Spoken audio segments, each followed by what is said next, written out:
And welcome back. This is another part to the Windows 98 machine. Should be one of the last. I don't imagine there's going to be a heck of a lot more in this. But yeah, today is the day we do the drivers. It's the day after. It is the 11th of January. Possibly. Yes. And yeah, so Windows 98 does work on this. It's still working wonderfully. Nothing else has changed about this quite yet. And while today is going to focus on the driver side of things, we do need to actually try and get something swapped out, because unfortunately, no matter what I do, this optical drive in the top, it just will not read anything. All it says is device not ready, even though blatantly it is ready, it's there, it's detected as being a drive, and what are you going to do? So I'm not going to struggle with it anymore. Instead, I'm just going to put in the DVD drive that's worked so well already. I mean, yeah, it's not the one I wanted to use, and it is a little bit slower on CDs than this one is, but it works. Why struggle if something works? Just put it in. So this is it. Kind of an unassuming drive with a gravy stain that's been there for many years. This used to be in my old PC, like it was a cream tower before the 2008 build. This did make it into the old PC, and it was used there exclusively as the only optical drive once the other one was killed by a power supply. But that's been replaced now, because this was going to go into the 98 machine, but eventually didn't, in favour of that when I found out it was actually faster. But now it is time to shine once again. I have assembled a list of drivers as well. So we've got the graphics card, kernel X, some NTFS driver, a USB driver, something. There's actually these two are for the Ethernet, which took me a while to actually get to track down exactly what I had.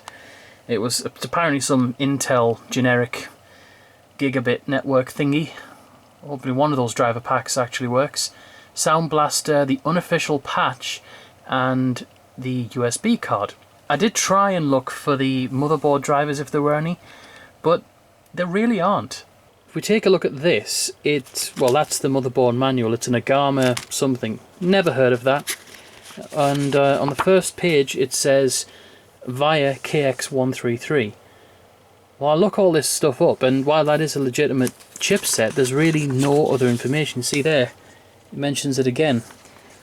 From what I can tell, there was a lot of knockoff motherboards with VIA chipsets. I mean, this means nothing. It's as generic as they come. It doesn't seem to have a problem. It runs stably enough. It's found some of the VIA devices on there without any trouble at all. It seems to have just installed everything else it needed to. There's actually very little that it actually needs. But yeah, so I'm going to have to burn a CD, because obviously that's the best way to get data onto and off this for the time being, until perhaps I get the network thing going. So I'll get back to you when it's time to do that bit. Okay, after much faffing around, I've managed to get the data and all the drivers on here that I wanted to. Just a side note, if you're trying to use CDRWs from about 18 years ago, I mean, this is 2020, realise, I got like a whole set of them when I got a CD writer back then for a PC upgrade. Yeah, pretty much by now they're all going to be dead. See, they're made of a similar kind of material, at least the recording layer is, to commercial CDs, and they didn't exactly solve the rot problem. So yeah, it's kind of like CDs still rot, and so basically all of them are dead. I got two new ones, I say new, off my dad. He didn't require them anymore. One of them was completely dead, and the other one, you know, I struggled to write, but I refused to waste another once-write CD, so CDRW is where we went with it. So I think probably the most important one to do first would be the graphics, because I can't stand the way this looks right now. Yes, I accept.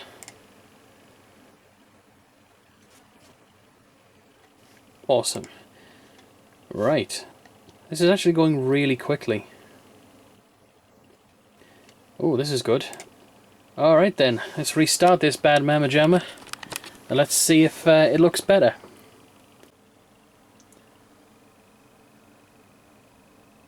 Ooh, already looks a different colour. Might not translate on camera, but that's a much darker colour. Hey. Search for the best driver on the device. Okay. Okay then. Go ahead. Make my day. Hey, colours. That looks a lot better. Okay, so that's very helpful. Let's go and set this correctly. Now it's of higher resolution than it was, but it's not quite good enough. Is it? True colour? Let's go. 1080p, you kidding me? Yeah, do it now.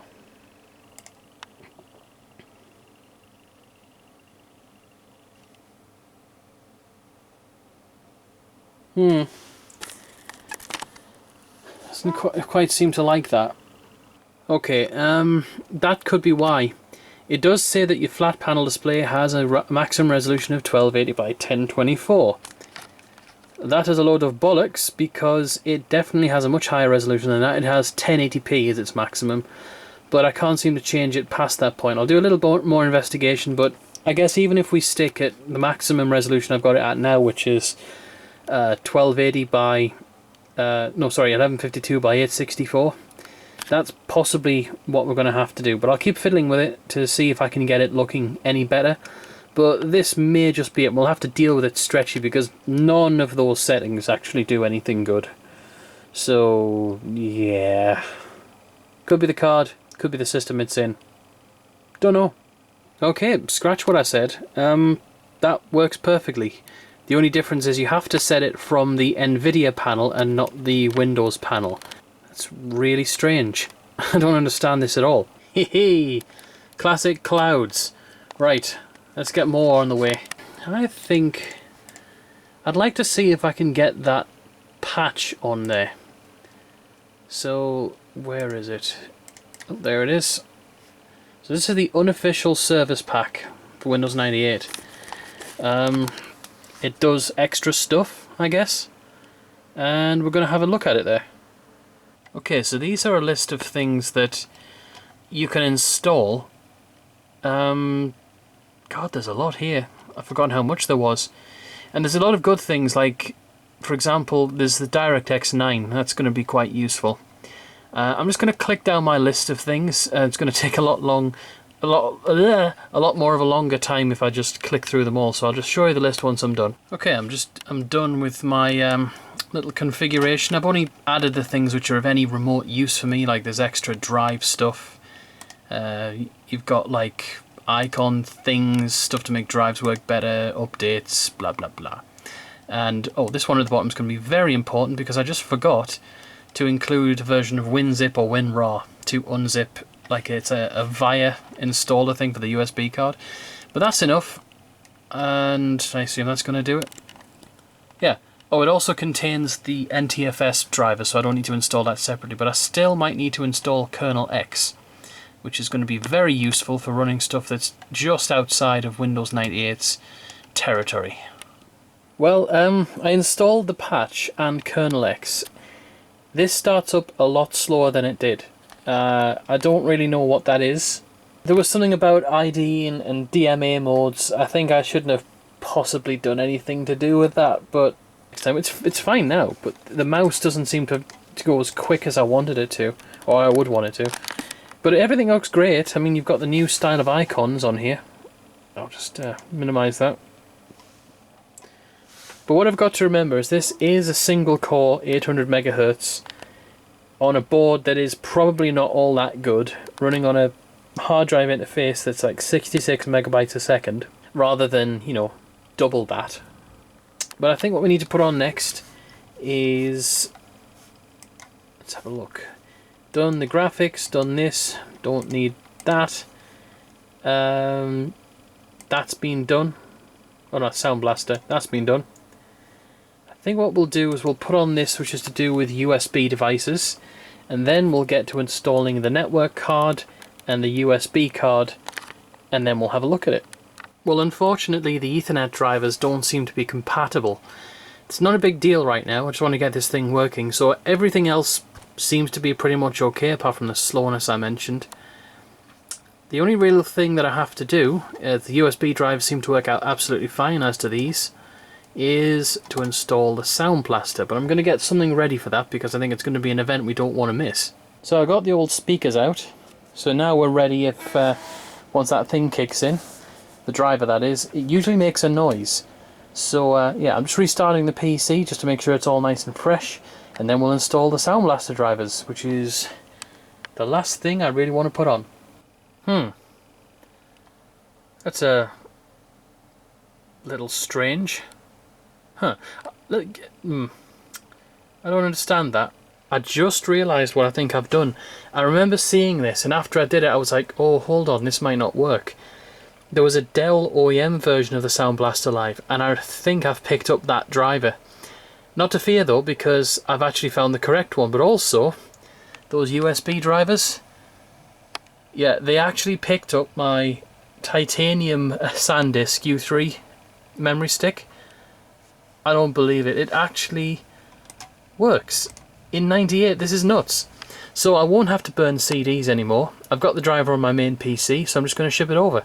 We got it over finally. The memory stick works flawlessly, I must say. And the USB 2 card as well. Let's have a look, see if this could actually detect our... Okay, fine. You want to play like that? We'll play like that. On second thoughts, it might be my fault. The installer that I got appears to be the applications and services that go around the driver. But the reason why I can't find a Sound Blaster card is because it's not technically installed yet. That is the driver, and then presumably I'd update around it with the other file I was trying to use before. Yeah, this could just be down to human error, which, you know, I'm quite capable of that, you know. Anyway, let's copy this to the desktop. And let's go.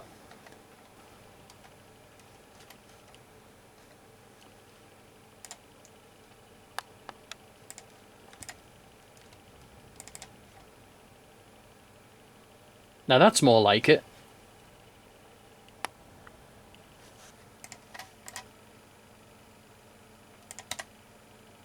Well, it had a problem, but it's still working anyway. Hold on a second. Alright, so no idea what happened there, but it seems to have rectified itself. Yeah, I want to restart because that's going to be good. Oh, we need the speakers on. Okay. Maybe this is where we find out if it'll work? Oh, come on. No, this isn't working. Okay, so I have an experiment that I want to try. I've put in the old SSD, the Hypertech, which does have a base installation of Windows 98 on it. Let me just grab my keyboard. But nothing else, because that's when I stopped and I switched over to the Vaseki. I'm not going back to the Hypertech because I think there's something wrong with the Vaseki necessarily, but what I'd like to try is to see if it really is that service pack that's causing these problems.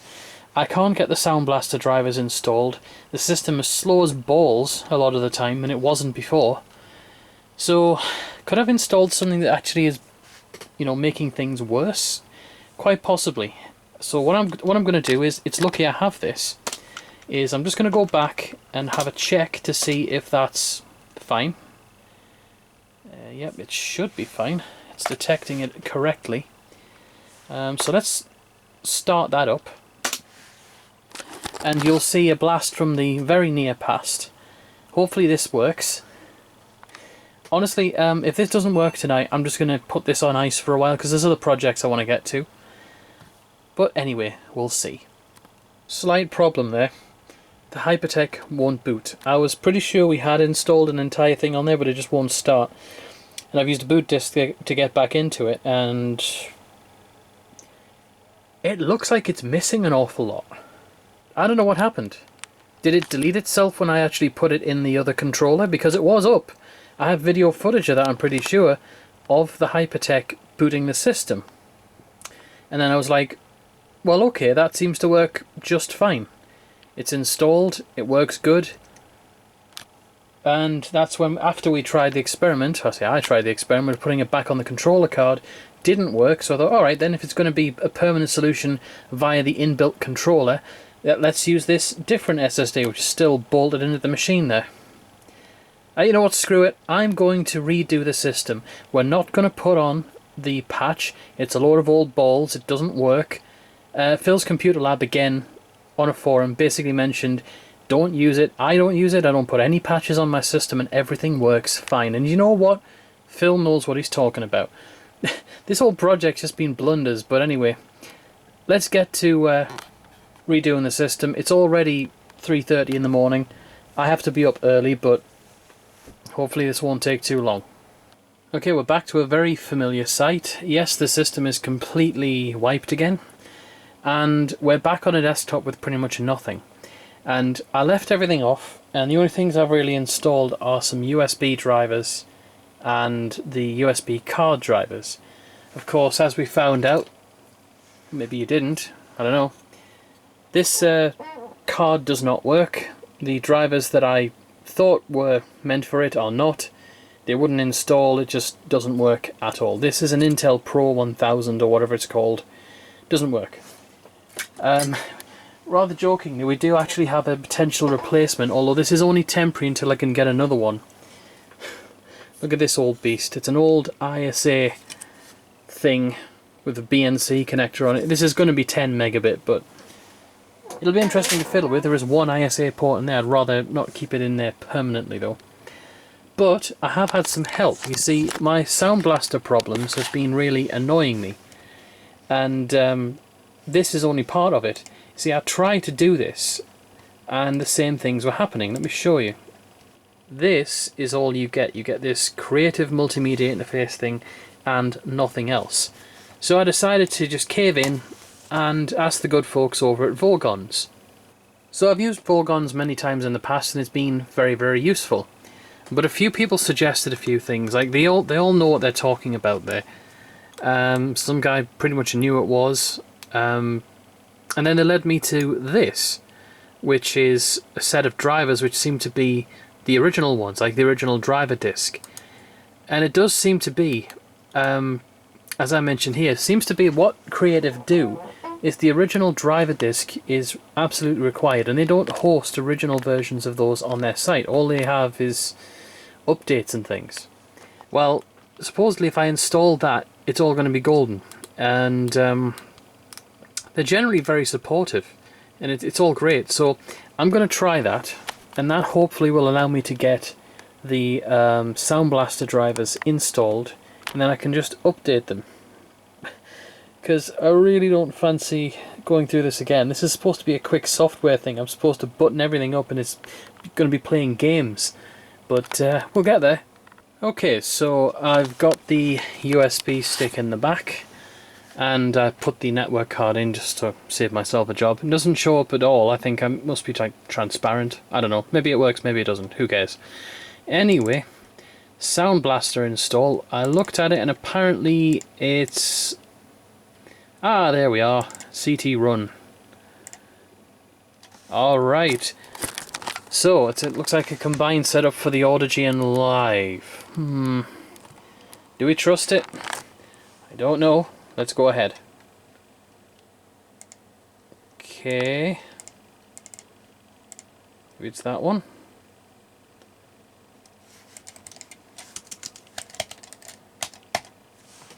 And the system has frozen.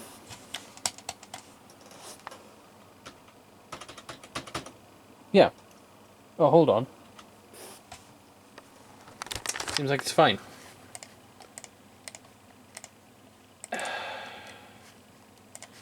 Unless I'm just using the wrong one. Well, it's a bit late, but I thought I'd turn on because... What's that? What's that? That's a speaker. I finally found the thing there. Now, I did actually see a document that was supplied along with the drivers that I really should have read, but of course being me I didn't, that explains the whole thing, because 98 SE users are going to need to know that. So precisely this. You have to basically do exactly that. You have to go down to that directory, and if you've installed the WDM drivers, remove them. I haven't yet. And then you go over here and do all that bump, which I'm doing right now. And hopefully at some point it'll reboot the system. But the fact there's even a speaker there, oh, that's so good. I'll let you know when something develops. Yeah, boy. Let me just hook up the speakers. I want to hear this.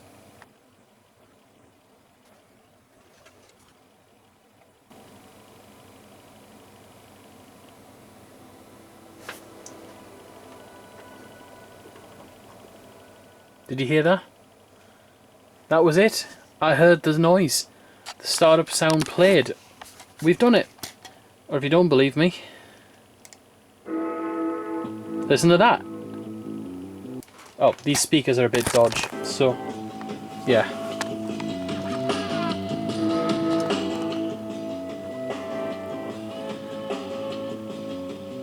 I think I'm going to call that a win, to be honest.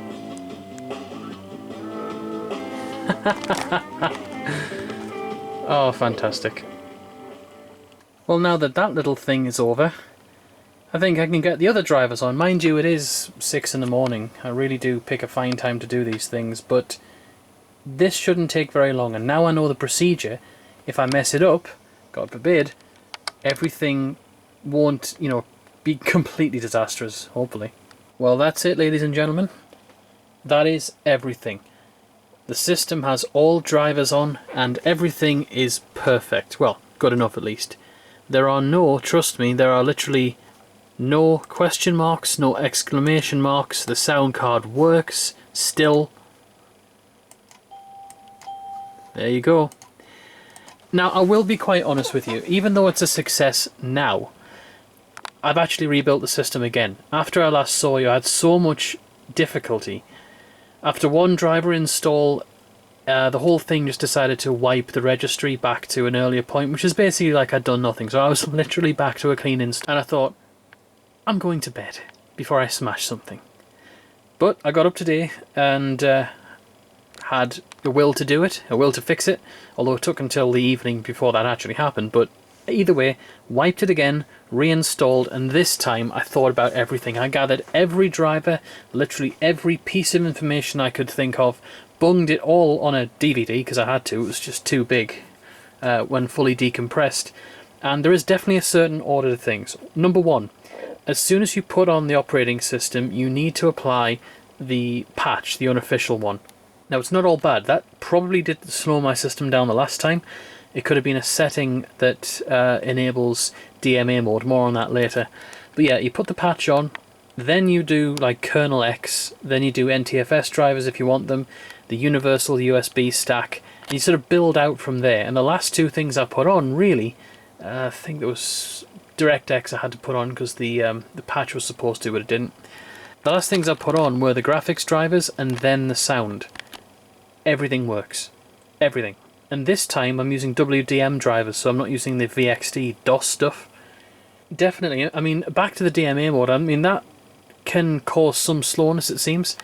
At least for the main hard drive, DMA is just a no-go on this board, because, I'll be completely honest, while it does work now, it is a crap main board. I mean, everyone usually talks smack about VIA chipsets, and I completely understand why.